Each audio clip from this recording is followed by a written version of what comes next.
Olá, então, boa noite a todos. Sejam bem-vindos a mais um webinar do Brazilian Journal. Eu lembro a todos que esse webinar do Brazilian Journal acontece mensalmente já há um bom tempo, em parceria com a Sociedade Brasileira de Anestesia. E o formato dos nossos webinários normalmente abordam diversos assuntos de interesse da revista, né, relacionados diretamente à revista, seja conteúdos relacionados à pesquisa científica, a processo editorial e a temas que são interessantes e importantes para o anestesiologista e que contam com publicações relevantes da nossa revista. E hoje nós teremos um assunto extremamente importante, intrigante, que aflige todos os nossos anestesiologistas no Brasil e no mundo, que é a hipertermia maligna, e contamos com uma palestrante fenomenal, né, a professora Elga, que tem uma produção científica muito significativa, das mais importantes e relevantes do mundo a respeito de hipertermia maligna especificamente, né, nossa principal pesquisadora científica na nossa revista dentro desse tema, recente, diversos trabalhos publicados, e que eu recomendo a todos que devam ler, porque realmente é de uma qualidade excepcional. Né? E para moderar esse evento, nós teremos hoje a doutora Cláudia, que além de ser conhecida por todos vocês, né, em diversas áreas, né, também tem uma produção relevante dentro dessa área na anestesiologia brasileira. Então, estaremos hoje em boas mãos durante o nosso webinar. Aproveito para lembrá-los que esse webinar está sendo gravado, então, se eventualmente não conseguirem assistir todo o webinar, ficará disponível no Academia SBA para quando quiserem rever o conteúdo. Esse webinar também é traduzido em tempo real. Verlo. Este webinario también es traducido al español en tiempo real para que nuestros colegas de Latinoamérica logren tener acceso, y aprovecho para invitarlos a todos a acceder a nuestros materiales, acceder a dos nossos artigos.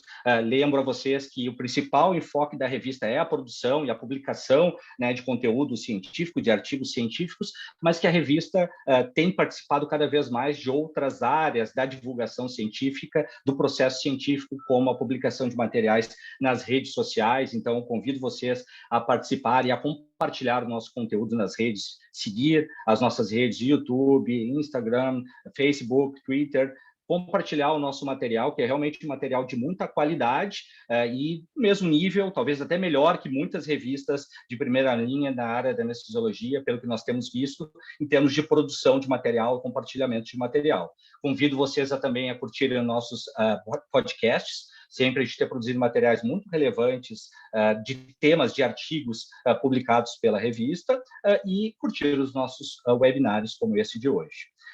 Agora vou passar a palavra à doutora Cláudia Marques Simões. A doutora Cláudia, ela é responsável pela residência médica do Hospital Sírio-Libanês, coordenadora do Serviço de Anestesiologia do Instituto do Câncer, do Hospital das Clínicas da Universidade de São Paulo, e também nossa editora associada já há alguns anos, né, nossa parceira na produção e avaliação do material científico que é publicado pela revista. Por favor, Cláudia.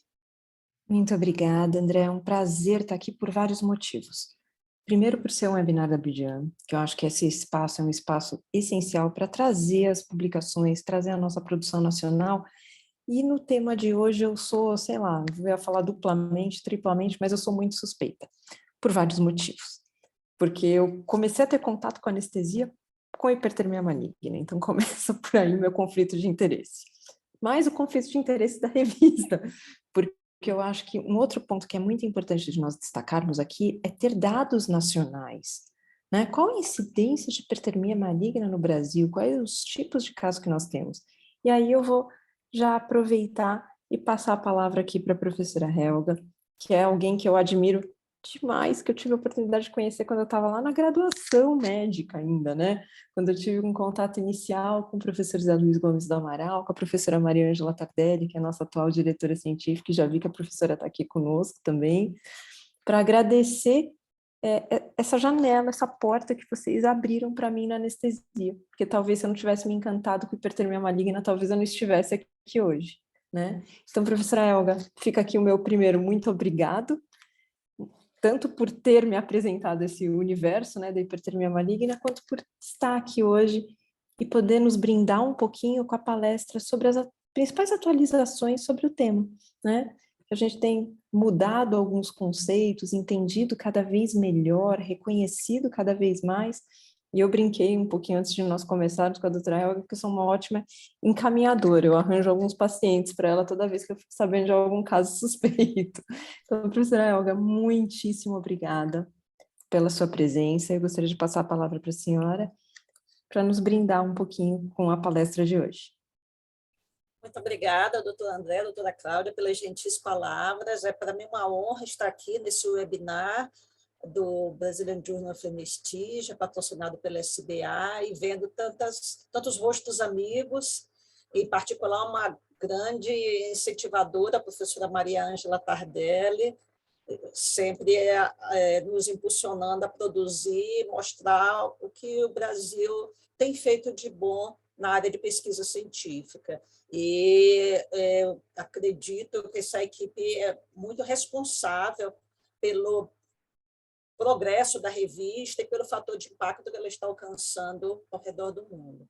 Muito obrigada a todos. E eu queria lembrar um trabalho inicial publicado na RBA sobre hipertermia maligna, da doutora Cláudia, que fez um dos primeiros levantamentos aqui no Brasil sobre o conhecimento dos anestesistas em relação à hipertermia maligna, como foi importante isso para nos espelharmos, sabermos nossas forças, nossas deficiências, e a pedido da SBA e do Brazilian Journal of Anesthesia, eu vou fazer um apanhado dos 3 últimos artigos que nós submetemos à revista, e, antes disso, uma pequena revisão da hipertermia maligna.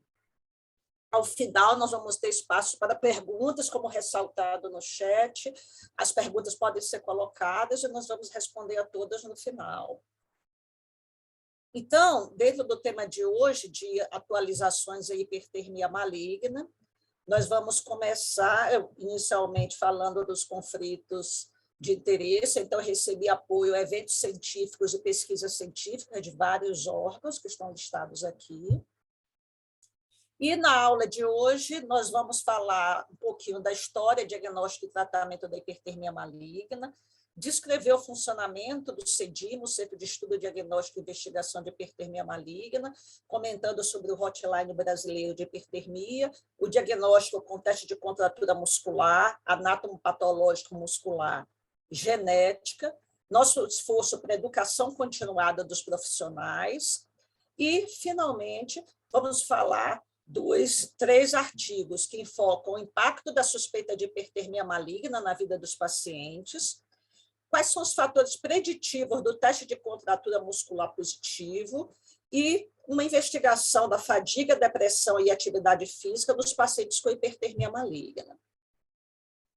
A hipertermia maligna é de descrição recente, em 1960, por 2 médicos australianos, Denver e Lovell, que descreveram uma família com mais de 10 membros falecidos por anestesia, na época se usava o éter clorofórmio, e um membro da família que precisava fazer uma correção cirúrgica de uma fratura da perna entrou em desespero devido ao seu antecedente familiar, e foi tranquilizado, não precisa se preocupar, nós temos um anestésico novo, o alotano, e, como vocês devem imaginar, assim que ele foi exposto ao alotano, desenvolveu a crise de hipertermia maligna, mas como os anestesistas já estavam prevenidos, conseguiram resfriar o paciente, e ele sobreviveu.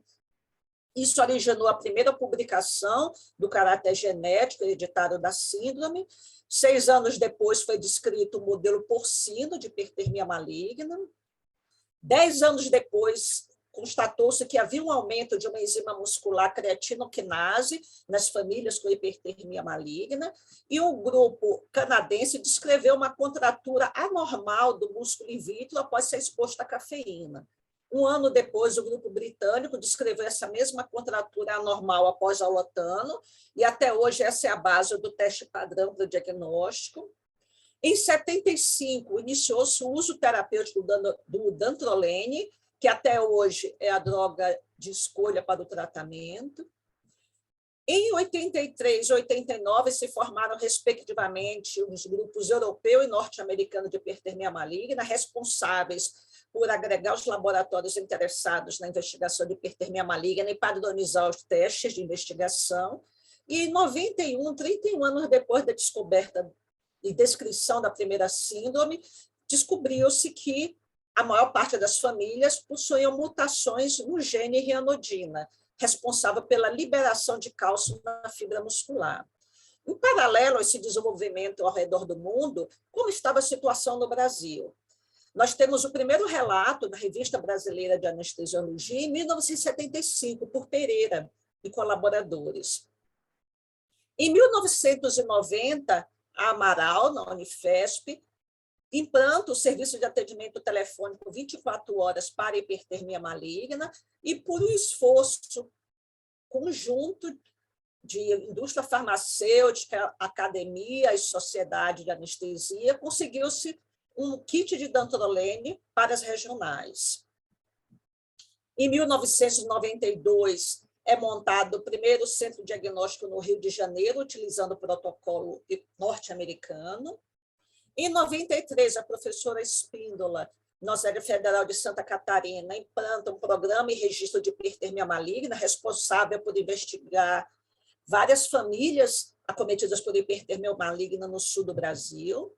Em 94, é montado o primeiro grupo de pacientes, o grupo Sempre Viva, para combater a hipertermia maligna. Esse grupo incentivou o trabalho para o registro do dantrolene do Brasil e leis, tornando a hipertermia maligna de interesse também dos legisladores.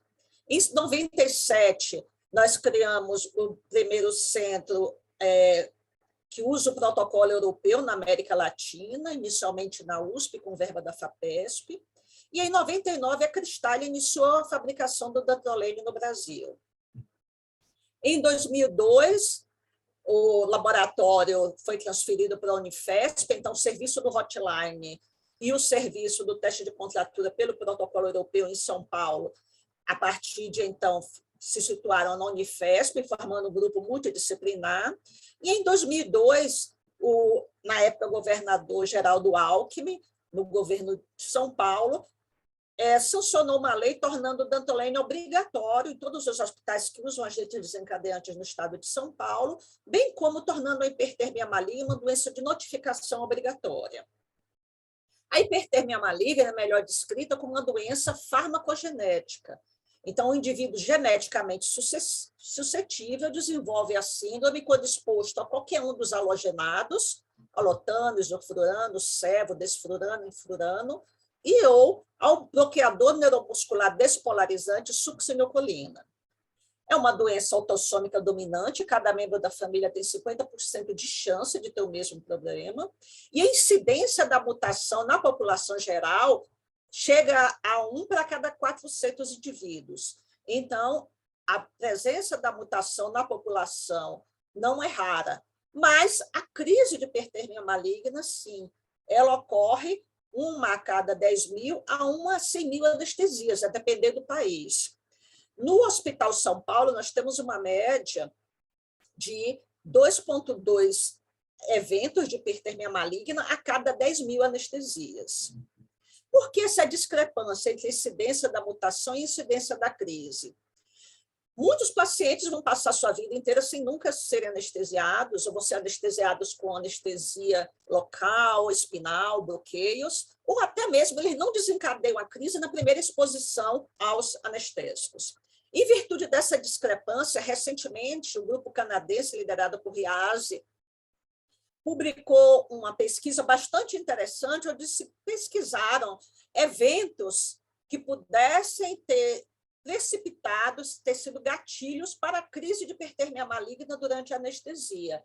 E detectaram que 72 horas antes da crise era mais comum o paciente ter participado de exercícios físicos extenuantes ou ter tido uma temperatura maior do que 37,5 graus centígrados, por exemplo, por alguma virose, alguma infecção. Também era mais comum desenvolver a crise de hipertermia maligna se o paciente estava sendo submetido a uma cirurgia de trauma, abdômen agudo ou uma cirurgia de urgência. E, em função dessa pesquisa, desenvolver esse modelo que eu apresento aqui à direita, onde a hipertermia maligna é resultante não só de fatores genéticos, mas também fatores não genéticos. Em função fatores não genéticos estão, é claro, a exposição aos agentes desencadeantes, halogenados, succinilcolina, mas também atividade física e presença de aumento de temperatura, independente de qualquer motivo, mas principalmente infecções e viroses. E como fatores protetores, a anestesia sem exposição a desencadeantes, sem halogenados e succinilcolina, o paciente ter estado em repouso nas 72 horas antes da cirurgia, e a ausência de qualquer fonte de aumento de temperatura, ausência de fatores piréticos naquele paciente. A fisiopatologia da hipertermia maligna ela está baseada na fibra muscular esquelética, que aqui é representada de forma esquemática. Em azul, aqui temos a membrana, o sarcolema da fibra muscular. Aqui o túbulo T, ao lado do túbulo T, o retículo sarcoplasmático, que é o depósito de cálcio dentro da fibra muscular. Aqui em azul, nós temos o RYR1 e o DHP. São dois receptores que costumam estar mutados nos pacientes com hipertermia maligna. Quando esses receptores têm algum defeito genético, então, a liberação de cálcio para o citoplasma no momento do contato do paciente com halogenados e succinilcolina vai ser muito intensa. Esse cálcio em excesso vai aumentar o consumo de oxigênio mitocondrial, levando à produção de calor, vai levar a contração muscular, rigidez muscular e aumento da quebra de glicose. Isso gera aumento da produção de gás carbônico e aumento da produção de lactato, levando a uma acidose mista. O dantrolene atua, então, aqui, interrompendo essa liberação de cálcio e parando com o círculo vicioso que leva à crise de hipertermia maligna. Essa reação anormal à anestesia, também conhecida como pesadelo da anestesia, pela sua mortalidade e também pela rapidez com que se instala, é caracterizada pelo aumento de temperatura, que às vezes pode estar ausente ou ser tardio, mas principalmente por taquicardia e arritmias, rigidez muscular, que começa na seta e se torna generalizada, e, como imprescindível, sinais de hipermetabolismo. Aumento da produção de gás carbônico, diminuição da saturação de oxigênio, aumento do lactato e diminuição do pH. E, seguindo-se a isso, insuficiência de múltiplos órgãos e sistemas, com edema cerebral, arritmias, insuficiência renal aguda, coagulação intravascular disseminada, insuficiência hepática e rabdomiólise por lesão muscular. A mortalidade varia de 5%, por exemplo, nos Estados Unidos, a 25% aqui no Brasil, e o tratamento inicial é a interrupção dos agentes desencadeantes e o dantrolene. O diagnóstico é eminentemente clínico, mas nós usamos essa escala de graduação clínica após o paciente ser encaminhado para o serviço de hipertermia maligna para ser investigado, para graduar as crises. Ela não deve ser usada para definir se vai ser feito o tratamento no momento da crise ou não.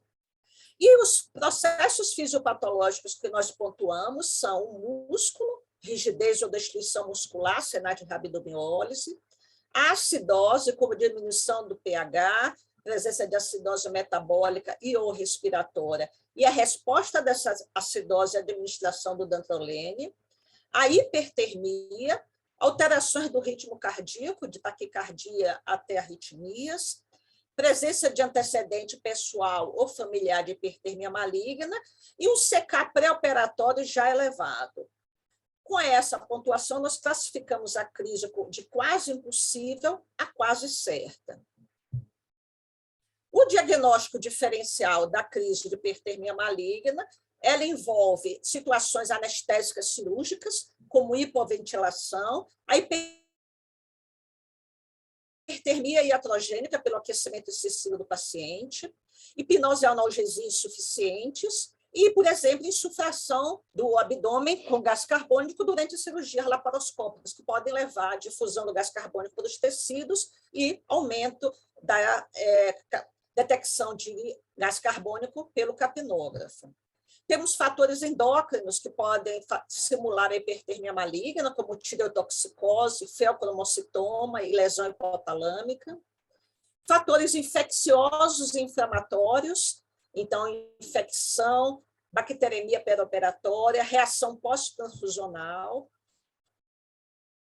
alterações resultantes de uso de medicamentos e drogas lícitas e ilícitas. Aqui eu chamo a atenção da síndrome neuroléptica maligna, da síndrome serotoninérgica e da injeção intratecal de contraste. E outras doenças genéticas, osteogênese imperfeita, principalmente, e a distrofia muscular de Duchenne, onde o paciente apresenta uma parada cardíaca súbita por hipercalemia, após contato principalmente com succinilcolina, mas também halogenados, onde o dantrolene seria inefetivo e o tratamento se direciona ao controle da hipercalemia. Resumidamente, o tratamento começa com a equipe buscando ajuda de dantrolene, notificando o cirurgião e, se possível, interromper a cirurgia. A hiperventilação com oxigênio a 100% em alto fluxo é imprescindível, assim como a interrupção dos agentes desencadeantes. O início do dantrolene, 2,5 miligramas por quilo EV, em bolos sucessivos a cada 5 minutos, até o controle total dos sintomas. Em média, isso é obtido com 10 miligramas por quilo, 4 bolos, mas há relatos de pacientes que precisaram até 30 miligramas por quilo. Lembrando que o frasco tem 20 miligramas, deve ser diluído em 60 ml de água destilada e é necessário ajuda. Um anestesista sozinho não vai conseguir manejar todos os aspectos do tratamento. A correção da acidose com bicarbonato de sódio, o resfriamento até alcançar 38 graus, monitorando sempre a temperatura central, com gelo em superfície, soro resfriado venoso e soro resfriado por via gástrica, vesical ou retal. Tratamento das arritmias, principalmente com a amiodarona e lidocaína. E aqui nós lembramos que não devemos usar o bloqueador de canal de cálcio como antiarrítmico conjuntamente com o dantrolene. Isso pode levar a arritmias fatais. Tratamento da hiperpotassemia, então, solução de insulina e glicose, gluconato de cálcio, beta-agonistas, Sorcal, diálise, circulação extracorpórea. E avaliação dos parâmetros, pelo menos de 6 em 6 horas, TCO2, eletrólitos, gasometria, creatinoquinase, diurese e coagulação. O tratamento tardio deve ser com observação do paciente na unidade de terapia intensiva, dantrolene nas próximas 24 a 48 horas, pelo risco de recrudescência. É preferível o uso de 1 miligrama por quilo a cada 6 horas, o uso com infusão contínua está em desuso, e tratamento das complicações que, porventura, o paciente vem apresentar. Com sinais de colúria, rabidomiólise, é importante a prevenção da insuficiência renal, com expansão volêmica, alcalinização da urina e diuréticos, e notificação e orientação do paciente e dos seus familiares. Aqui nós chamamos a atenção da importância de auxílios cognitivos para tratamento de eventos raros, como hipertermia maligna. Então, no Hospital São Paulo, nós temos um pôster de tratamento, que é divulgado para toda a equipe. Existem livros em língua portuguesa sobre hipertermia maligna. Existe um aplicativo de iPhone do Grupo Europeu de Hipertermia Maligna gratuito, que ajuda o diagnóstico e tratamento. E nós temos os telefones do Hotline Brasileiro de Hipertermia Maligna, que estão à disposição para ajudar o diagnóstico e tratamento e orientar a anestesia segura para esse paciente no futuro. Esse hotline é situado na Secretaria da Disciplina de Anestesia, Dor e Terapia Intensiva do Hospital São Paulo da Unifesp. Temos 5 médicos atendentes que fazem um treinamento de 17 horas previamente, que são assessorados por 2 supervisores, eu como neurologista, o professor José Luiz Gomes do Amaral como anestesiologista. E nós temos uma média de 20 chamadas por ano, principalmente diagnóstico e tratamento da crise de hipertermia maligna, mas também perguntas sobre como investigar o paciente com biópsia, como adquirir o dantrolene, qual a sua dose, a obrigatoriedade da compra pela lei promulgada em São Paulo, mas também em busca de informações científicas, notificação de uma crise que já ocorreu e orientação sobre anestesia segura. Aqui o telefone do nosso serviço ambulatorial para investigação desses pacientes. Nós somos um centro acreditado pelo Grupo Europeu de Hipertermia Maligna para assistência, ensino e pesquisa nessa doença e avaliamos as famílias na Unifesp. Nós fazemos o teste de contratura muscular in vitro e temos uma parceria com o setor de neurologia para o estudo anatomopatológico muscular e com o Centro do Estudo de Genoma Humano na USP para o estudo genético desses pacientes.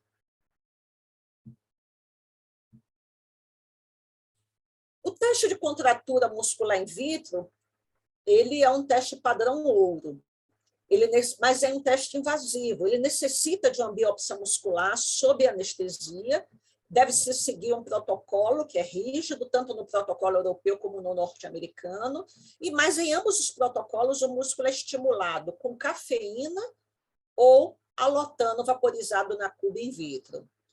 O limiar no teste do grupo europeu é 0,2 gramas, então eu mostro aqui à direita 2 fragmentos, um de um paciente negativo e à direita um do paciente positivo exposto à cafeína. Então, paciente negativo, a linha de base em vermelho, ela não sobe, apesar de observarmos as espículas pela estimulação elétrica que eu faço desse músculo. Já no paciente suscetível, houve uma elevação da linha de base, que eu chamo de contratura, acima do limiar de 0,2 gramas. Então, isso me diz que esse paciente é suscetível à hipertermia maligna. Da mesma forma, para o alotano, o paciente negativo praticamente não tem elevação da linha de base, e o paciente suscetível apresenta uma elevação da linha de base acima do limiar. Essa diferença de contratura que reproduz a rigidez muscular que o paciente apresentou durante a clínica, que dá o diagnóstico da suscetibilidade, com uma acessibilidade de 99%. Aqui, de forma esquemática, a investigação pelo teste de contratura, o músculo aqui em vermelho, numa cuba, mergulhado em solução nutriente, com sais minerais e glicose, vaporizado com carbogênio, para manter o músculo vivo durante o teste. Aqui em verde, 2 eletrodos de prata, que vão estimular o músculo com a corrente elétrica para comprovar que ele está vivo.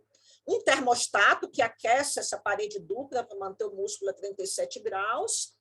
Aqui em cima, em vermelho, um transdutor de força, que vai verificar o grau de contração e contratura desse músculo, gerando um sinal elétrico, que vai para um transformador, amplificador, computador, e depois impressão e registro do teste de cada paciente.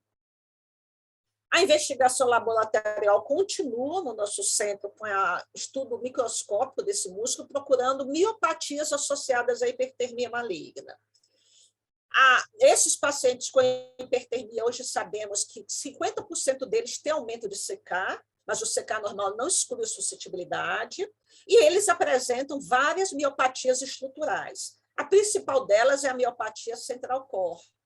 Então, o paciente que vem encaminhado por ter miopatia, como diagnóstico primário, 70% a 100% deles são suscetíveis à hipertermia no teste de contratura. Outra miopatia associada à hipertermia é multiminicor. Também temos a centronuclear e a desproporção congênita de tipo de fibra. Aqui à direita, nós temos algumas fotos dessas miopatias, o aspecto do músculo no microscópio. Então, a primeira delas, nós vemos falhas no interior das fibras pela degeneração das mitocôndrias.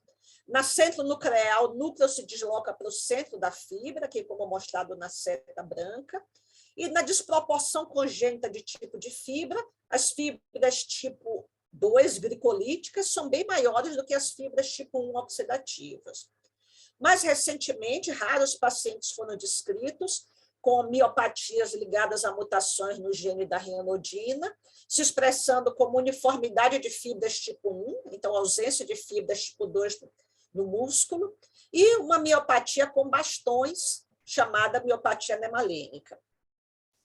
A genética, nós sempre fazemos nos nossos pacientes, mas ela detecta a suscetibilidade somente em cerca de 70% das famílias. Há uma grande heterogeneidade genética na hipertermia maligna, fazendo com que um teste negativo não exclua o diagnóstico do paciente. E, ao lado das mutações no gene ryanodina, nós temos mutações também no CAC-não-S, que é o símbolo do receptor de hidropiridina, e mais recentemente numa proteína chamada STAC3, que também já tem pacientes acometidos no Brasil. E, por último, o teste de contratura muscular, lembrando novamente para o diagnóstico. É importante saber, de forma esquemática, eu já mostrei uma figura semelhante a essa, onde nós temos o sarcoalema da fibra muscular, o túbulo T, e os dois principais receptores envolvidos, rianodina e diidopiridina, e aqui a localização do STAC3. Há outras proteínas associadas a esse processo de acoplamento da excitação da membrana muscular e da contração muscular pela liberação do cálcio, que estão sendo investigadas na hipertermia maligna e foram detectadas em raríssimas famílias. Então, essa imagem aqui da esquerda é explicada de forma que a mutação no receptor do G-rianodina é hoje a principal associada à suscetibilidade à hipertermia maligna no mundo. Mas é um gene que tem muitas variantes, o que dificulta o diagnóstico genético. Dessas 1.800 variantes desse gene, só 48 foram comprovadas como patogênicas. E mutações com especificidade variável. O paciente tanto pode ser assintomático como ter uma miopatia. Penetrância reduzida, o paciente não apresenta crise toda vez que é exposto aos agentes desencadeantes. E essas mutações alteram a função e a expressão da proteína. Raras famílias, 1%, têm mutações no receptor de hidropiridina. Existem 2 comprovadamente ligadas à hipertermia maligna, patogênicas, e como eu já comentei para os senhores, outros genes que estão em pesquisa e foram encontrados em raríssimas famílias. E em relação à revisão de hipertermia maligna, antes de começar a comentar os artigos, nós vamos somente comentar sobre o nosso site de educação continuada em hipertermia maligna, no cediba.unifesp.br, onde há uma área específica para profissionais de saúde, onde temos gravação de aulas, material educacional para hipertermia maligna. Temos uma área específica para paciente, com manual de orientação para a vida diária, e os contatos do Centro de Hipertermia Maligna. Nós fazemos 2 cursos anuais, um curso para atendente do hotline de 12 horas e um curso de extensão anual de hipertermia maligna para pós-graduandos de 36 horas. Então, após essa revisão sobre hipertermia maligna, vamos comentar um pouco sobre os 3 trabalhos que nós temos tentado desenvolver nessa área com pacientes brasileiros. O primeiro é sobre pacientes suspeitos de suscetibilidade à hipertermia maligna. São aqueles pacientes, por exemplo, que a professora Cláudia encaminha para a gente no laboratório do CEDIMA. Então, nós queremos investigar qual é o impacto dessa suspeita diagnóstica nesses pacientes. Porque nós sabemos que a hipertermia maligna é um pesadelo para o anestesista. Mas a raridade da crise de hipertermia maligna e os sintomas também sendo raros, isso poderia associar-se a um desconhecimento sobre a doença, não só pela parte dos médicos, como já demonstrado no passado com o trabalho da Cláudia, mas também em relação aos próprios pacientes. Muitos pacientes referem que a hipertermia maligna também é um pesadelo da família. Eles têm dúvidas quanto às cirurgias futuras, estilo de vida, como ser acompanhado, como ser investigado, o que é, afinal, hipertermia maligna, aquela doença que nem os médicos com quem eles conversam conhecem muito bem, e será que alguém sabe as respostas que eles precisam? Então, o objetivo desse trabalho foi verificar quais características de pacientes encaminhados para o Centro de Hipertermia Maligna, qual o impacto da suspeita de hipertermia maligna em suas vidas e qual o conhecimento do paciente sobre a doença. Então, nós avaliamos 68 pacientes de 48 famílias, 12 pacientes após a investigação e 56 pacientes antes da investigação. Essa separação foi porque nós queríamos verificar se o grau de conhecimento era diferente, uma vez o paciente já sabendo que tinha a doença confirmada pelo teste de contratura in vitro. Nós coletamos dados demográficos e anamnese, problemas relativos à suspeita de hipertermia maligna, e análise do conhecimento da hipertermia maligna de cada paciente. Os pacientes com hipertermia maligna confirmada ou descartada participaram da segunda fase do estudo, que contou com 56 pacientes que foram avaliados anteriormente para a investigação. Nós selecionamos 29 deles que tiveram um teste de contratura positivo, que foram somados aos 12 pacientes iniciais que foram avaliados na fase 1 pós-investigação, dando 41 pacientes com teste de contratura positivo. E, daqueles 56 pacientes iniciais, 11 que tiveram teste de contratura positivo entraram como grupo controle na segunda fase, sendo submetidos a exame físico e exame neurológico.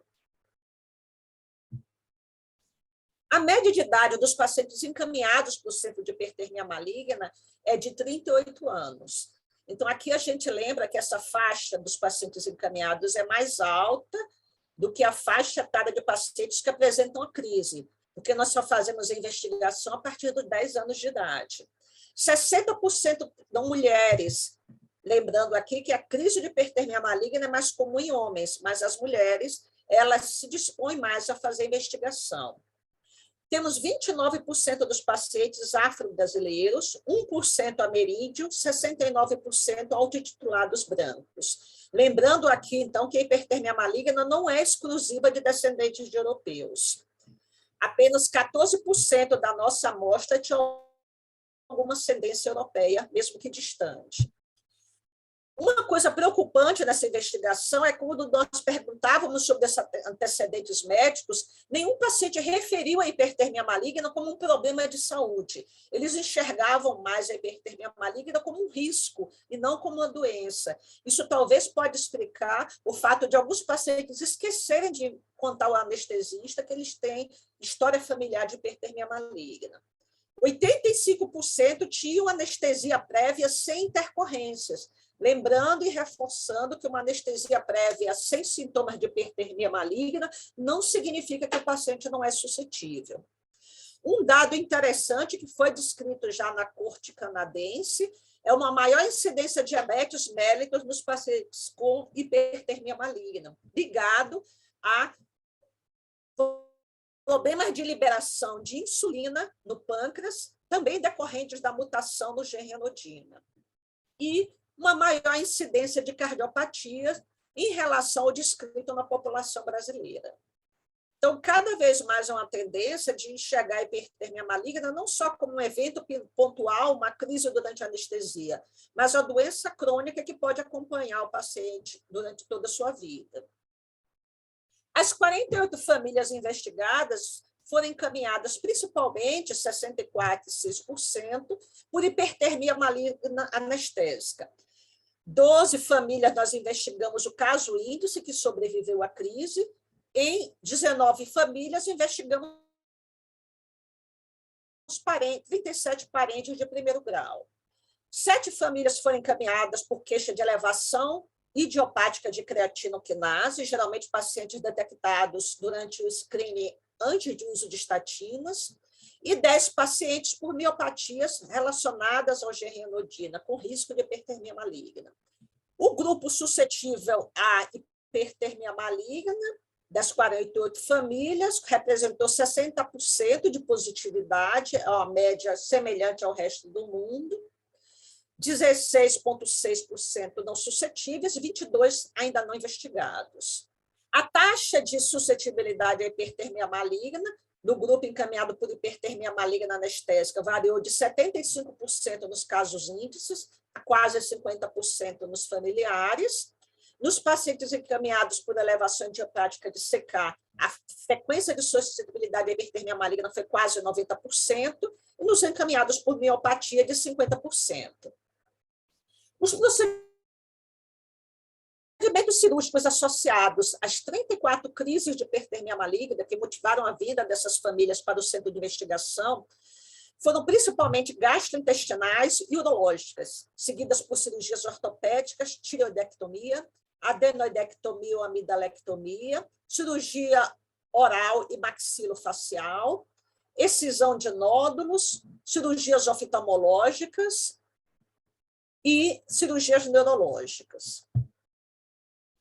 Quais foram as dificuldades relatadas por esses pacientes? Então, 19% deles referiram acesso difícil a serviço médico clínico e cirúrgico. Muitos deles referiram que os profissionais recusavam o atendimento e transferiam para outros centros porque desconheciam a doença ou porque o hospital não tinha condições de fazer uma anestesia segura para esses pacientes. 10% desses pacientes referiram mudança na sua vida pessoal, principalmente o surgimento de um medo de anestesia, principalmente de urgência, preocupação com seus familiares e sequelas da crise de hipertermia maligna, tanto físicas, principalmente fraqueza muscular, quanto psicológicas. E um aspecto positivo foi mais a união das famílias em função desse problema genético. 9% referiram dificuldade de encontrar emprego em função do diagnóstico de hipertermia, 7,3% abandonaram o esporte por tolerância ao esforço e 4,5% tiveram tratamento dentário recusado devido à suspeita de hipertermia maligna, mesmo com a orientação de que a anestesia local é segura. Em relação ao conhecimento sobre a hipertermia maligna, então, os pacientes foram relativamente bem, quando a gente perguntava qual é a origem da doença hipertermia maligna genética, 82% de acerto. Quando ocorre a crise de hipertermia maligna, na anestesia com agentes desencadeantes, 80%. Como é feito o tratamento, quase 60% de acerto com o dantrolene. Quem está em risco de hipertermia maligna são os parentes, 67,65%. E se o paciente suscetível à hipertermia maligna pode fazer uma cirurgia, então 94% dos pacientes sabem que sim, é uma possível anestesia segura, e 89% sabem que o paciente pode receber anestesia local durante o tratamento odontológico sem risco. As perguntas que necessitam ainda de uma melhoria da educação continuada são os sinais de uma crise de hipertermia maligna, só 36% de acerto. Como evitar a hipertermia maligna? Então, a limpeza da máquina anestésica, evitar os desencadeantes, somente 47% acertaram. Se a pessoa hipertermia maligna tem restrição aos medicamentos, então aqui evitar halogenados e succinilcolina, só 35% acertaram. E se a pessoa suscetível à hipertermia maligna tem alguma restrição na vida diária ou profissional, cerca de 30% acertaram.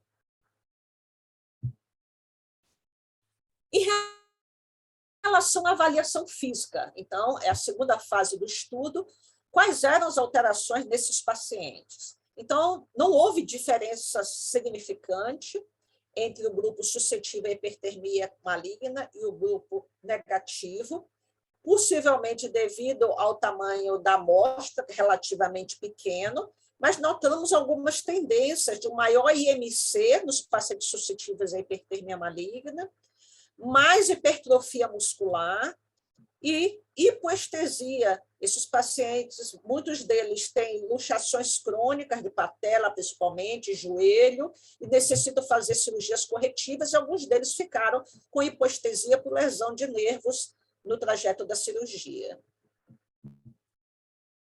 Essa avaliação clínica que nós fazemos dos pacientes com hipertermia maligna é importante porque vários pacientes com hipertermia maligna têm alterações osteoarticulares, que para nós são sinais de alerta, como fenda palatina e micrognatia, pectus carinato ou pectus excavatum, cifoescoliose, como observado aqui à direita, petoto congênito e artrogripose múltipla.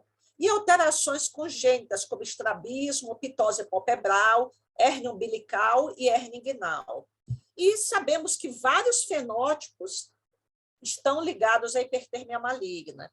Não só a crise de hipertermia maligna típica ou atípica, mas também, por exemplo, a síndrome de King-Denbrough, que é mostrado aqui à direita, a mesma paciente aos 12 e aos 27 anos. Ela nasceu com fraqueza muscular, tinha uma miopatia congênita, teve crise de hipertermia maligna e tinha alterações esqueléticas e faciais. Então, aqui nós observamos a pitose palpebral, ela tem uma orelha de implantação baixa, abaixo do nível dos olhos, e uma acentuação do sulco nasolabial, além de uma fenda palpebral oblíqua. Mas existem outros fenótipos, por exemplo, a síndrome do estresse humano, paciente que apresenta crise de hipertermia maligna por elevação da temperatura ambiente. A hipersecaemia idiopática, que eu já comentei, a hipertrofia muscular no paciente sedentário, a hipertermia ou rabdomiólise ou esforço físico, e até mesmo alterações mais raras, como a ataxia episódica. Recentemente foram descritas coagulopatias nos pacientes com hipertermia maligna e quadros de acinesia fetal e contraturas articulares, além das várias miopatias já citadas. Então, a conclusão desse primeiro trabalho é que a suspeita de hipertermia maligna impactou a vida da maioria dos pacientes, com problemas relatados antes mesmo dele realizar a investigação com teste de contratura. Eles apresentaram um grau moderado de conhecimento sobre a hipertermia maligna, sugerindo a necessidade de implementação de programas de educação continuada, e esses pacientes necessitam de um segmento periódico pela equipe de saúde, em função de anormalidades detectadas pelo exame físico e neurológico. O nosso próximo trabalho são os fatores preditivos de um teste de contratura muscular positivo. E esse trabalho foi motivado porque a suscetibilidade à hipertermia maligna e o teste de contratura muscular in vitro, ele parece associar-se não só a características intrínsecas do fragmento muscular que foi biopsiado, mas também a característica individuais dos pacientes. Então, já foi descrito que o teste de contratura também é mais frequentemente positivo em homens, por exemplo. Então, nosso objetivo foi avaliar que variáveis se associaram ao teste de contratura positivo em pacientes brasileiros encaminhados somente por crise de hipertermia maligna, pessoal ou familiar. Então, nós analisamos uma amostra de 190 pacientes que fizeram teste de contratura no nosso centro. Dessa amostra de 190, nós selecionamos de forma aleatória 128, excluímos que tinham miopatias ou foram investigados por outros motivos que não crise de hipertermia maligna pessoal ou familiar. 14% tinham dados insuficientes e a nossa amostra final foi de 80 pacientes, 48 com teste positivo e 32 com teste negativo. E avaliamos variáveis idade, sexo, presença de fraqueza muscular, presença de miopatia com cor, qual o resultado do estudo genético e qual o resultado do teste de contratura. E também variáveis do próprio teste de corrente, tais como a contração máxima inicial em gramas, no início do teste, a contração máxima final em gramas, a concentração de alotano ou cafeína, onde o paciente alcançou uma contratura de pelo menos 0,2 gramas, essa é a elevação da linha de base, a contratura que ele apresentou no limiar de 2 milimolar de cafeína ou 2% de alotano e uma contração no final do teste a um estímulo de 100 Hz. Então, a análise dessas variáveis, comparando o grupo suscetível à hipertermia maligna e o grupo MHN negativo à hipertermia maligna, não mostrou diferença significante entre o grupo suscetível e não suscetível, apesar de que havia uma predominância de homens em relação a mulheres no grupo suscetível à hipertermia maligna. Aqui é importante a gente mostrar que 65% dos nossos pacientes tinham variantes nos genes da rianodina ou da hidropiridina, também semelhante a outras amostras ao redor do mundo. Em relação às variáveis intrínsecas do teste, apenas a contração máxima inicial no teste de alotano foi maior no grupo suscetível à hipertermia maligna, e aqui a gente lembra que esses pacientes têm hipertrofia muscular, e a contratura a 0 a 2% de alotano foi maior no grupo suscetível, isso é esperado, porque isso é critério diagnóstico.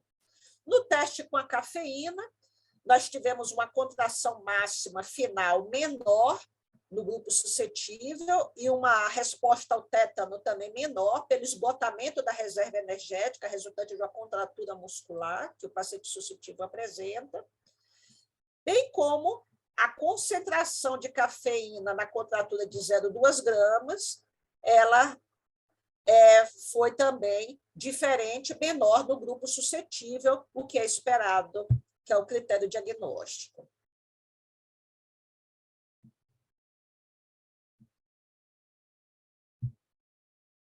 Nós tentamos fazer uma análise, subanálise, conforme o motivo do encaminhamento. Então, o paciente que era encaminhado por hipertermia maligna pessoal versus o que era encaminhado por hipertermia maligna familiar. Então, geralmente, o encaminhado por hipertermia maligna familiar era mais velho, era um paciente que tinha uma contração máxima inicial menor do que o próprio paciente que teve a crise, e ele apresentava também uma contração muscular no tétano menor do que o próprio, maior um pouquinho do que o próprio paciente suscetível. Então, o músculo continuava mais preservado do que o próprio paciente suscetível, que teve uma contratura maior. Também o paciente suscetível ele tem maiores contraturas em concentrações menores, então o músculo é mais responsível. Isso também a gente vai encontrar aqui na cafeína, uma concentração na contratura de 0,2 gramas menor no paciente que teve a crise. Quando nós jogamos todas essas variáveis no modelo de regressão logística, nós determinamos, então, quais foram as variáveis que poderiam prever. E as variáveis foram homem com força muscular normal e encaminhado por crise pessoal de hipertermia maligna. Então, em função disso, esse segundo trabalho concluiu que o resultado positivo no teste de contratura se relacionou ao probando do sexo masculino e, adicionalmente, uma força muscular normal demonstrou ser um preditor significativo no contexto da suspeita de hipertermia maligna. Isso mostra que o paciente que vai para a anestesia e faz a crise, na maior parte das vezes, aqui no Brasil, é um indivíduo com exame físico aparentemente normal. Então, maior risco, maior dificuldade de ser detectado pelo anestesiologista. E o terceiro e último trabalho se referiu a uma investigação de fadiga, depressão e grau de atividade física no paciente com hipertermia maligna. Um estudo seccional. Então, por que nós fizemos esse estudo? Porque a hipertermia maligna se manifesta por uma crise de hipermetabolismo na anestesia, mas também por sintomas na vida diária, tais como intolerância ao exercício. E gostaríamos de ver se isso poderia ser algo que poderia alertar o profissional de saúde. Então, nós analisamos a ocorrência de fadiga em pacientes suscetíveis à hipertermia maligna, bem como variáveis que podem interferir na percepção da fadiga, como o grau de atividade física habitual e presença de depressão. Então, nós tivemos 3 grupos, 22 pacientes suscetíveis à hipertermia maligna, com teste de contratura muscular positivo, 13 pacientes não suscetíveis à hipertermia maligna, com teste de contratura muscular negativo, e 22 controles, pessoas sem história de hipertermia maligna, que foram avaliados com questionário demográfico e clínico, uma escala de severidade de fadiga, que também avalia não só a intensidade, mas resposta da fadiga a situações específicas, consequências psicológicas e resposta da fadiga ao repouso e sono. E usamos a escala de depressão de Beck. O subgrupo foi reavaliado com o questionário de exercício físico habitual de Beck, que avalia atividade física ocupacional, de exercício e lazer, e de lazer e locomoção. E aqui temos a comparação dos 3 grupos, grupo controle, MHS suscetível, MHN não suscetível. E eles têm uma intensidade de fadiga semelhante, bem como a fadiga relacionada a situações específicas, consequências psicológicas da fadiga, resposta da fadiga ao repouso e sono. Também a escala de depressão de Beck é semelhante nos 3 grupos, apesar de que uma tendência a ser maior no paciente suscetível à hipertermia maligna. E o tempo médio de exercício físico que esses pacientes tinham era semelhante do ponto de vista estatístico, mas uma pequena tendência a ser menor nos pacientes com teste de contratura negativo. Quando nós avaliamos a escala de Beck, a atividade física ocupacional, o exercício físico no lazer e no lazer e locomoção também são semelhantes nos 3 grupos. Então, nós fizemos uma pergunta. E se nós avaliarmos, então, separando os pacientes fisicamente ativos dos pacientes sedentários? Então, aqui é somente uma apresentação gráfica do que eu apresentei no slide anterior, a escala de fadiga nos 3 grupos, questionário de Beck nos 3 grupos, tempo de atividade física e score total de exercício físico habitual, semelhantes nos 3 grupos. Mas quando eu separei em pacientes ativos e sedentários, eu encontrei uma diferença. Apesar de que a resposta da fadiga ao repouso e sono foi semelhante nos controles ativos e sedentários, ela foi significativamente diferente nos pacientes suscetíveis à hipertermia maligna, onde os pacientes ativos com hipertermia maligna têm uma resposta muito maior da fadiga ao repouso e sono do que os sedentários. Isso sugere que, apesar de não termos detectado fadiga subjetiva em pacientes suscetíveis à hipertermia maligna, eles tiveram um atraso na recuperação após a atividade física, que pode alertar para a necessidade de uma investigação complementar desses pacientes. Então, isso seriam as informações que eu teria para apresentar. Me coloco à disposição agora para dúvidas e deixo aqui o e-mail do CEDIMA, do nosso Centro de Estudos, bem como o endereço do nosso site.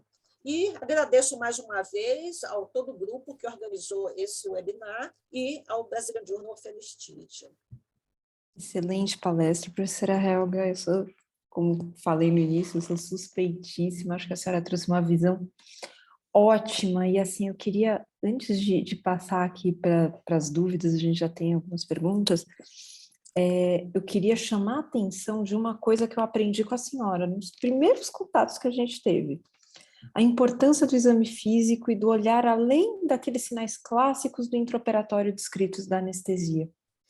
Porque todos os casos que eu me deparei, depois conversando, fazendo uma anamnese adequada, um exame físico adequado, a maior parte dos pacientes tinham algum sinal, algum indicativo. E nós, acho que desde o primeiro ano da residência, temos aquela visão um pouco mais viciada da hipertermia, só dos sinais do intraoperatório, e acabamos muitas vezes passando batido, né, por alguns sinais clínicos que podem ser indicativos e que podem ser sugestivos, como a senhora demonstrou aqui, descrito nos trabalhos. Então, acho que esse é um ponto que eu achei muito, muito importante de ser trazido aqui, ser discutido. Eu acho que é muito importante o anestesista ter essa visão de que ele pode escapar de uma crise de hipertermia maligna por uma avaliação pré-anestésica que pegue alguma pista. Claro que nem todo paciente que tem fenda palatina ou que tem cifoescoliose importante vai ter uma crise de hipertermia maligna, mas por que não, primeiro, ter uma avaliação de um neurologista, um neuropediatra, de que está tudo tranquilo com esse paciente, que é por exemplo, a cifoescoliose, somente sem relação com miopatia subjacente. Então, algum problema de crescimento ósseo, articular, mas não uma miopatia que está se expressando como uma cifoescoliose. Perfeito. Bom, tem uma pergunta aqui, doutora Helga, que eu acho que é muito importante, da doutora Marisa, de Curitiba.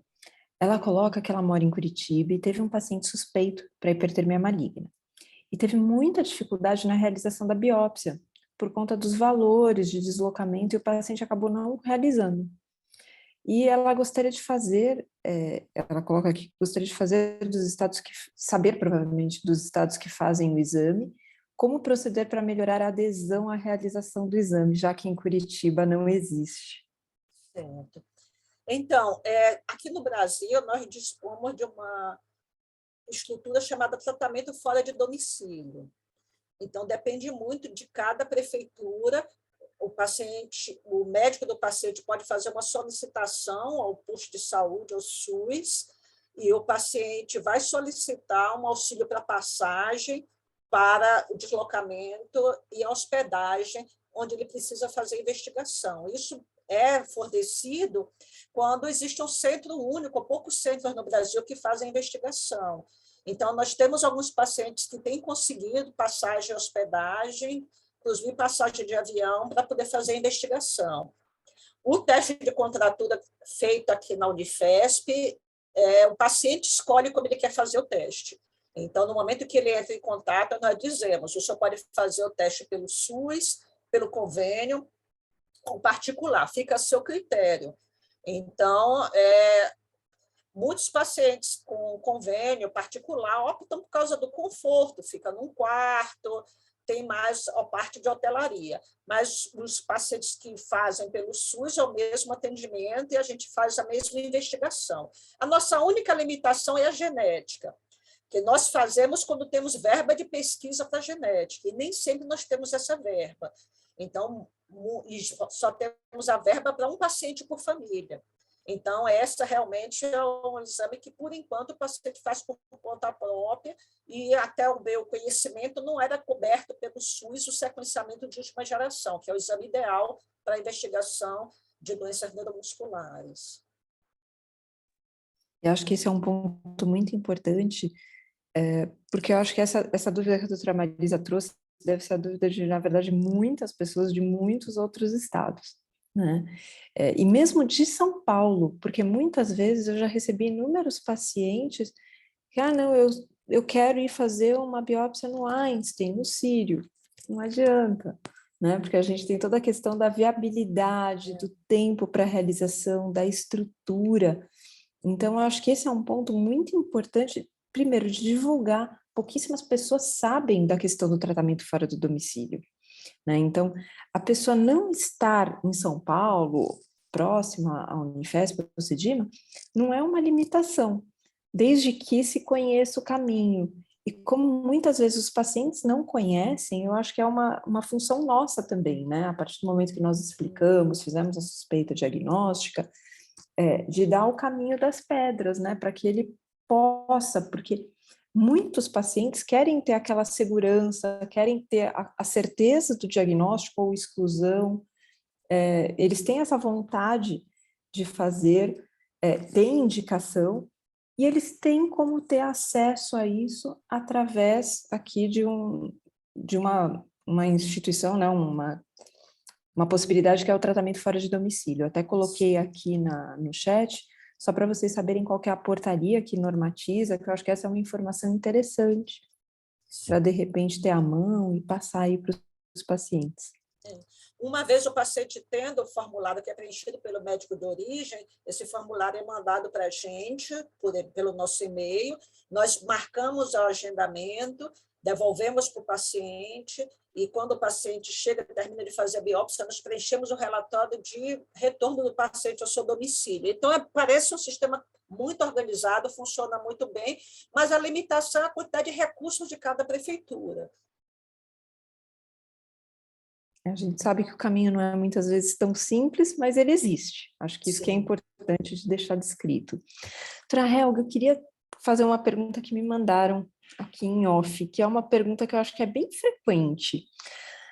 Porque nós, na anestesia, acabamos ficando focados mais nas miopatias mais conhecidas, né? E acabamos lembrando da hipertermia maligna. E uma dúvida frequente que aparece é em relação às doenças mitocondriais.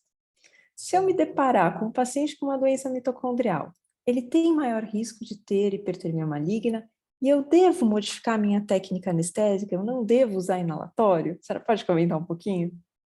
É uma ótima pergunta. E recentemente foi publicado um consenso do grupo de trabalho de anestesia em doenças neuromusculares no European Journal of Neurology. Eu participei desse consenso e não é uma resposta fácil, porque em outros países o paciente já chega pelo anestesista com todo o estudo genético, biópsia muscular feita, e fica muito fácil o anestesista manejar. E em muitos países, como o Brasil, o paciente chega só com suspeita de miopatia. e o anestesista não sabe que miopatia é aquela. Então, eu vou falar primeiro do cenário do primeiro mundo.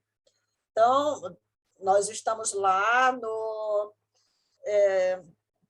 em Harvard anestesiando um paciente. Ele chega, um diagnóstico de miopatia, fez a biópsia muscular, fez o estudo bioquímico da cadeia respiratória mitocondrial, digamos que ele tenha defeito dos complexos 1 e 2 da cadeia respiratória mitocondrial, e veio o estudo genético com as mutações que aquele paciente apresenta.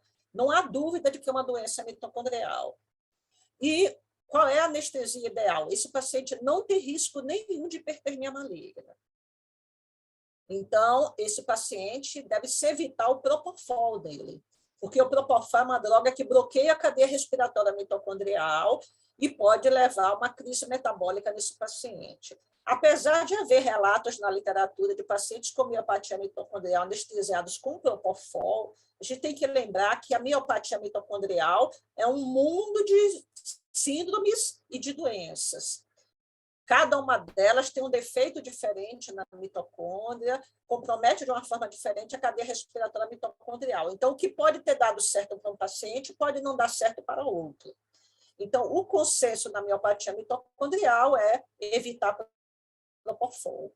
Já se você está aqui no Brasil, o paciente chega com diagnóstico. Doutor, eu tenho suspeita de miopatia, mas não fiz biópsia muscular, porque no meu estado não tem local que faça biópsia muscular com histoquímica.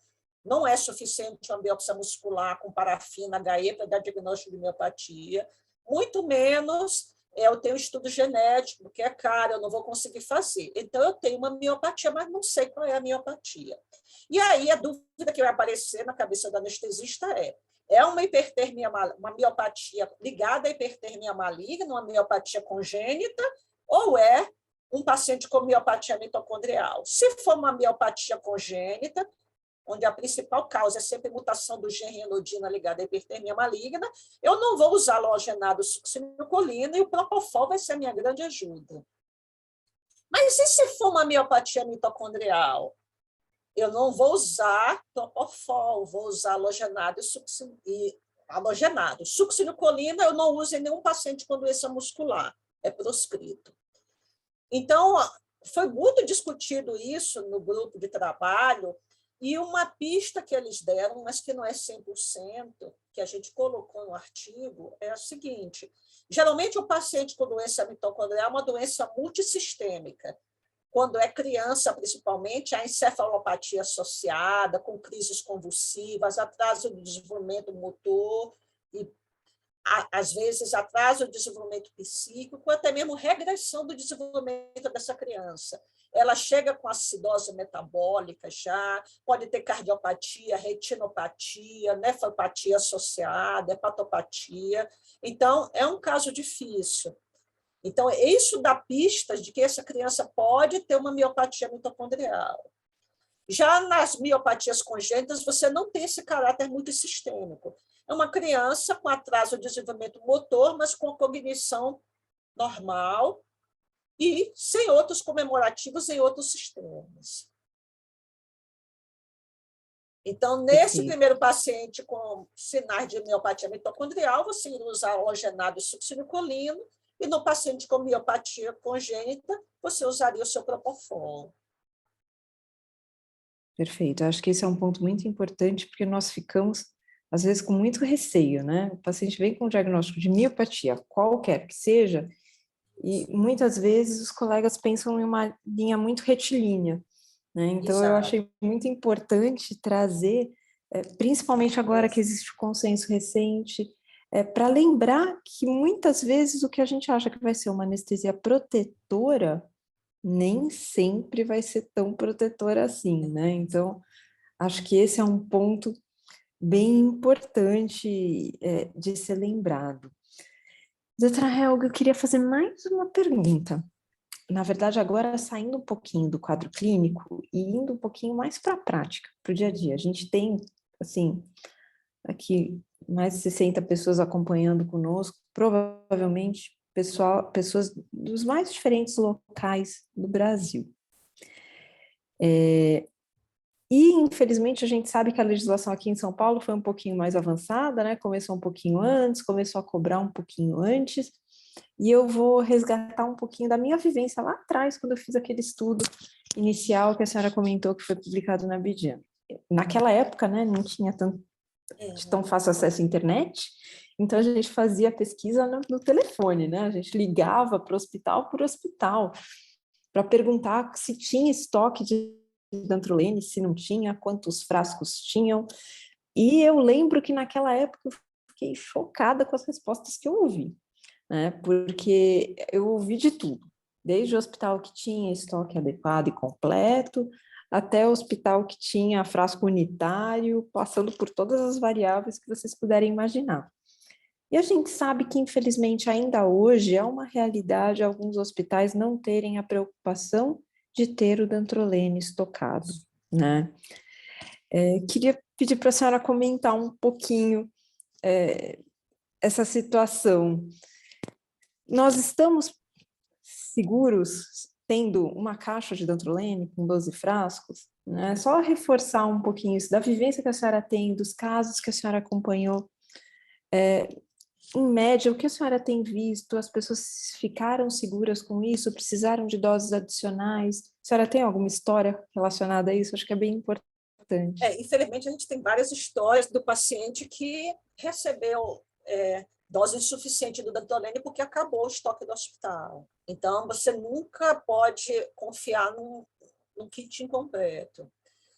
A gente tem a legislação no estado de São Paulo, outros locais do Brasil também têm legislação, mas, infelizmente, não todos. Mas acho que é uma segurança do anestesista ele solicitar por escrito a diretoria do hospital onde ele trabalha, se não houver dantrolene, ele solicitar por escrito a compra, porque no evento de uma crise, ele fez a parte dele e está protegido legalmente.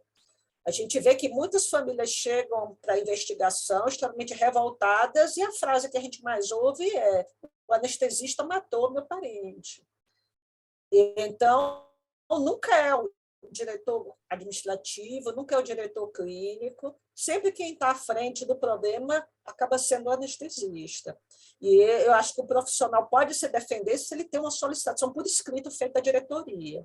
Aqui em São Paulo é mais cômodo realmente, mas a gente tem que lembrar que tem a determinação do Conselho Federal de Medicina sobre anestesia, onde está textualmente escrito que locais que usam halogenados silicolina tem que ter o dantrolene. Então, apesar da gente não ter uma lei estadual para todos os locais específica, mas essa determinação do Conselho Federal de Medicina respalda o anestesista.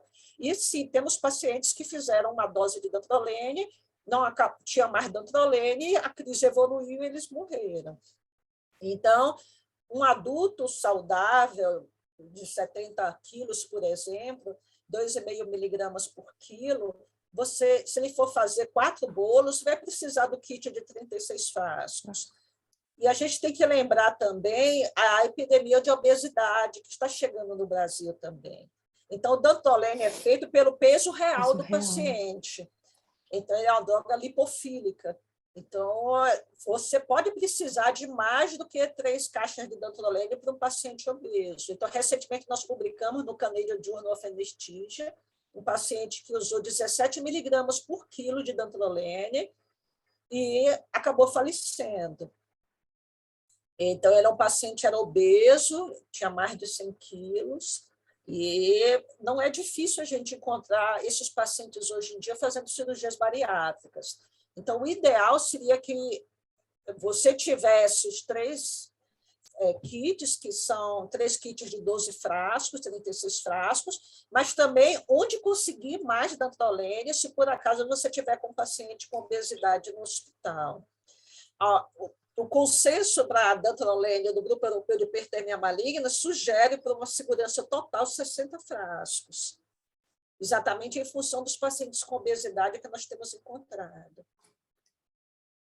Perfeito, muito obrigada por reforçar, porque eu acho que essa é uma preocupação que todos nós devemos ter, né? Sim. E aí eu até adiciono, viu, doutora Helga, não só checar se o hospital tem, mas checar se está dentro da validade, porque eu também já tive essa surpresa, até em hospitais onde eu atuo. Então, assim, lembrar dessa preocupação. André, eu vi que você levantou a mãozinha. Isso. Bom, primeiramente, parabéns, professora Helga, espetacular a apresentação, acho que extremamente completa para nós, foi uma grande oportunidade realmente, muito obrigado. Na verdade, duas perguntas, uma pergunta direcionada a respeito da estatística de mortalidade, que a senhora apresentou no início da apresentação, de 5 a 25, né? Até citou 5% padrão americano, 25% brasileiro, realmente, ainda mesmo o padrão americano, 5%, é uma doença de mortalidade alta, mesmo a gente sabendo o que tem que fazer, e mesmo considerando a dantrolene altamente eficaz. Então, a pergunta vai, quais são os fatores que levam a essa mortalidade elevada, se alguma característica da apresentação leva a uma mortalidade maior, e por que aqui no Brasil nós temos essa mortalidade tão elevada? Essa é uma das perguntas. E já complementando a segunda pergunta, que vai para as duas painelistas, na verdade, né, que tem duas vivências diferentes, né, no dia a dia da exposição a essa doença especificamente, se chegou o momento de a gente, como a senhora mostrou, uma mutação que aparece 1 para 400 casos na população, que a gente não tem fatores muito claros, né? Função muscular normal na maioria dos pacientes, então não tem um diagnóstico, o paciente é normal quando chega para nós e desenvolve um quadro subitamente. Se a gente deve ser mais ainda restrito com o uso da succinilcolina e dos inalatórios nesse momento ou não.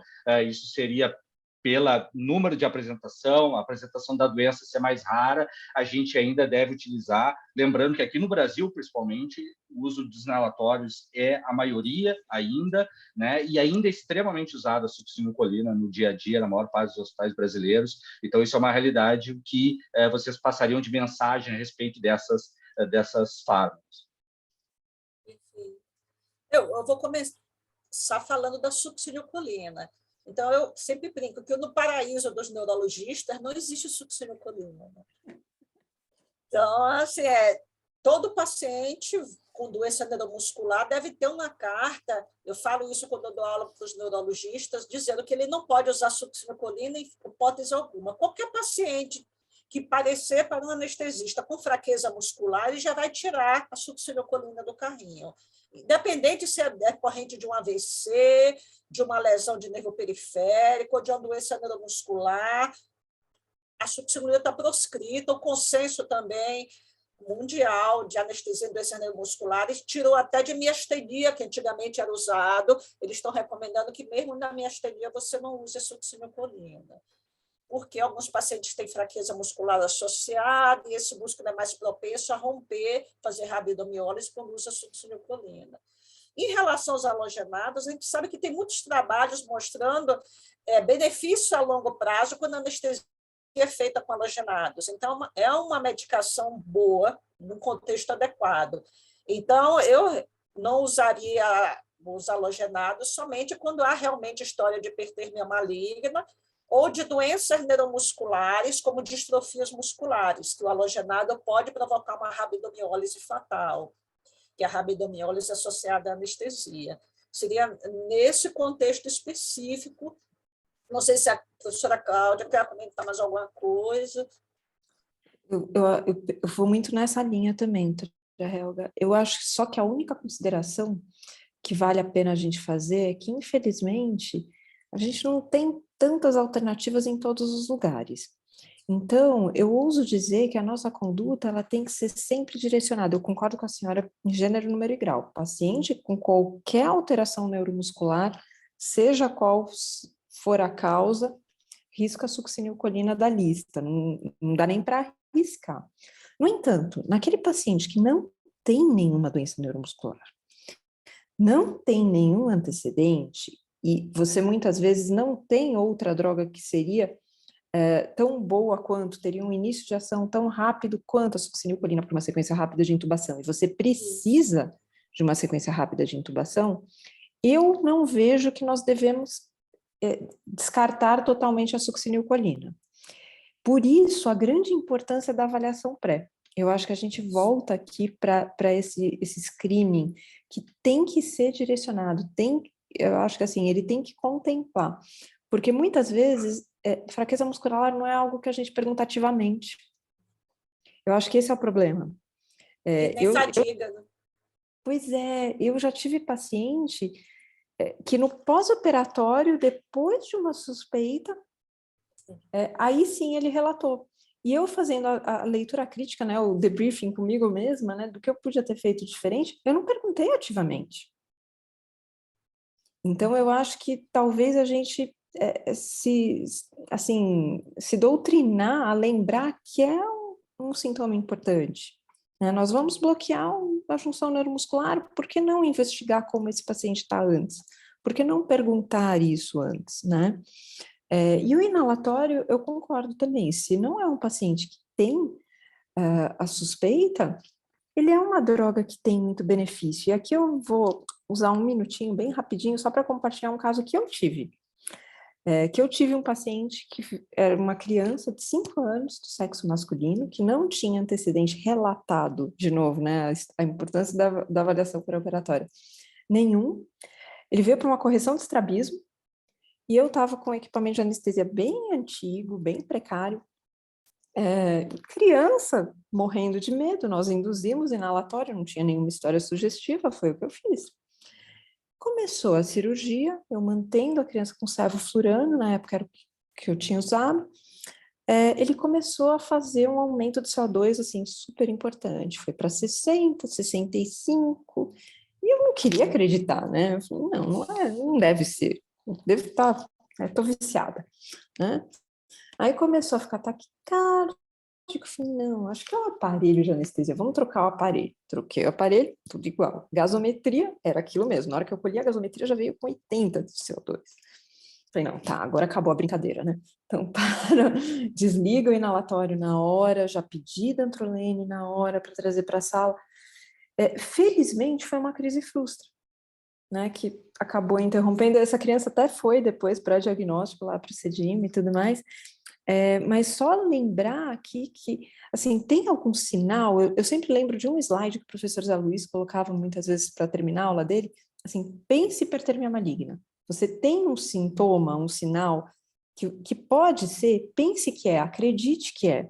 Não espere a coisa degringolar. É lógico, a gente sabe que a penetrância é variável, que tem casos que podem já evoluir muito mais graves inicialmente, mas o quanto antes nós pensarmos, o quanto antes nós detectarmos e interrompermos o agente desencadeante, melhor.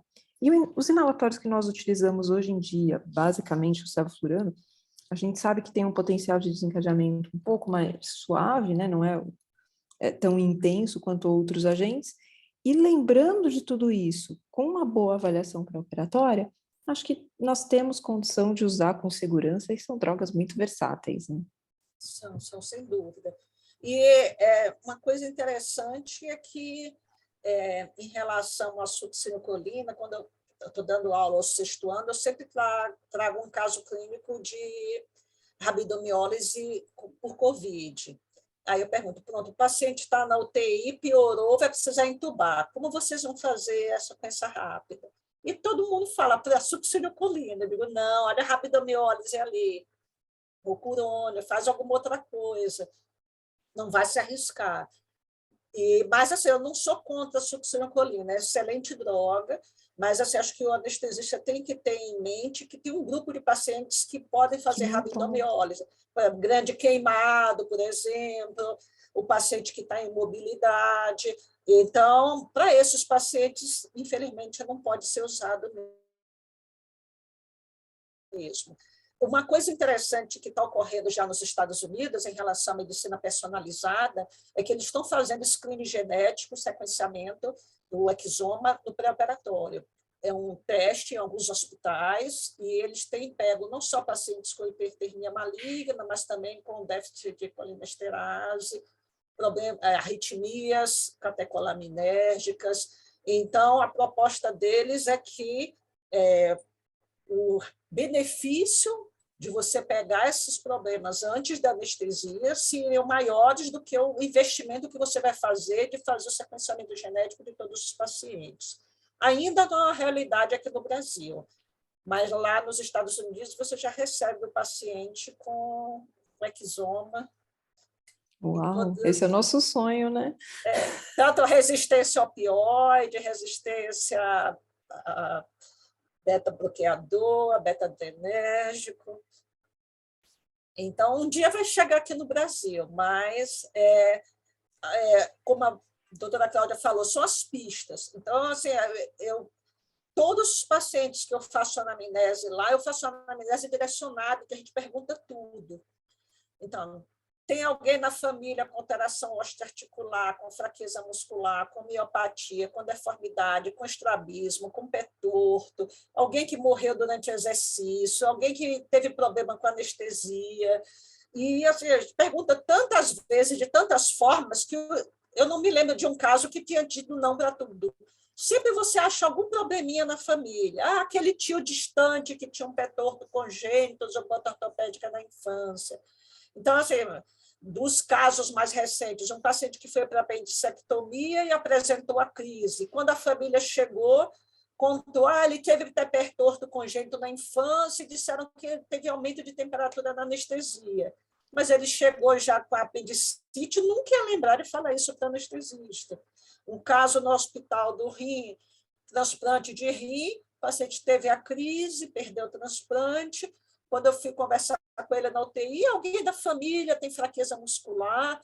Sim, minha irmã tem uma miopatia congênita, o central core. Eu digo, tá. E por que o senhor não contou para o anestesista? Não me lembrei. Então, assim, nessa hora você vê, ele perdeu o transplante renal. Para entrar de novo da fila de transplante, já está tentando há mais de 5 anos. Então, e como eu mostrei, o paciente não considera a hipertermia maligna uma doença, ele considera um risco. Então, quando você faz, que problema de saúde o senhor tem? A maioria não citou a hipertermia. Quando a gente esperaria que ele fosse a primeira que ele fosse dizer, não, eu tenho uma doença chamada hipertermia. Mas assim, doença para eles é uma coisa que incomoda todos os dias.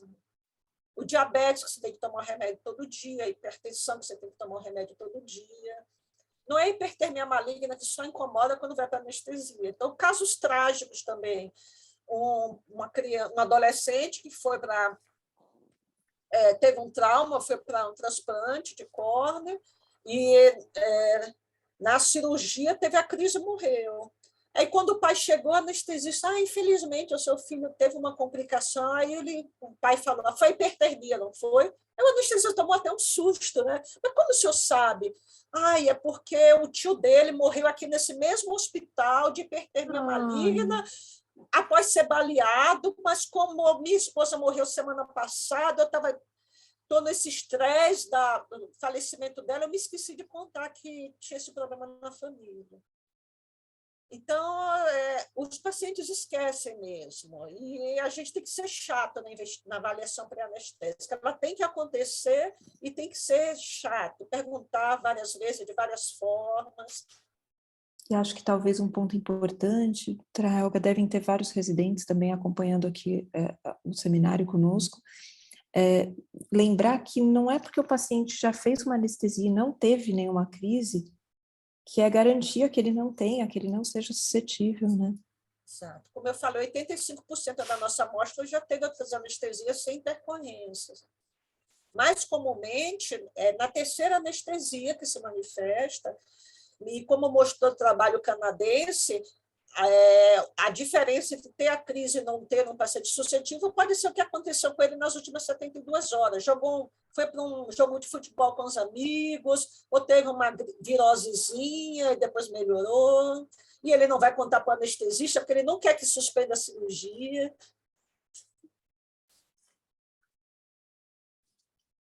Ele quer estar o mais saudável possível para passar em tudo e fazer a cirurgia dele.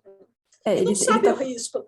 Ele está tão ansioso que ele pensa na cirurgia e ele não conhece muitas vezes o risco, né? Isso. Acho que também nós temos esse papel de cada vez mais educar, né? Nos educarmos, nos mantermos atualizados. Então, por isso eu agradeço a oportunidade do tema, André, por ter aberto esse tema dentro do webinar da Abidjan, a toda a diretoria da SBA, aqui em nome da professora Maria Ângela, que estou vendo que está aqui conosco, porque é um tema de altíssima importância que muitas vezes acaba não sendo tão da moda, né? Então, acho que é muito importante nós aproveitarmos todas essas oportunidades. Nós já estamos próximos das 10 horas, Queria aproveitar e agradecer a professora Helga mais uma vez por toda, assim, pela brilhante aula, por compartilhar aqui toda a sua experiência, toda a sua vivência e trazer aí mensagens tão importantes que nós podemos levar para melhorar a assistência aos nossos doentes, e até a compreensão de todos esses estudos da literatura. Então, mais uma vez, professora Helga, muitíssimo obrigada. Passar a palavra final para o André, para nós fecharmos. Muito obrigado, Cláudia, muito obrigado, professora Helga, excelente, realmente, nosso webinar foi espetacular. Não sei se a professora Maria Ângela Tardelli gostaria de fazer algum comentário final. Não, André, realmente, como a Cláudia comentou, eu estou aqui representando a diretoria, né? E realmente parabenizá-los, né? Porque você escolheu duas pessoas excelentes para fazer esse webinar, né? A Helga e a Cláudia, duas pessoas que têm experiência, vivência no assunto, e só poderia dar esse resultado mesmo, foi espetacular. Muito obrigada. Obrigado, professora. Bom, muito obrigado pela presença de todos, foi um prazer, né, participar com vocês dessa atividade. Lembrando que ficará gravada na Academia SBA para ser revista, né, e nós vamos divulgar bastante esse webinar, que realmente é muito importante para o anestesiologista brasileiro, é fundamental que todos vejam essa atividade. E convido vocês ao próximo webinar, que acontecerá na última quinta-feira do próximo mês, que será mais um webinar internacional em conjunto com o Brazilian Journal of Anesthesiology e a Sociedade Brasileira de Anestesiologia. Muito obrigado e uma boa noite a todos. Boa noite. Boa noite.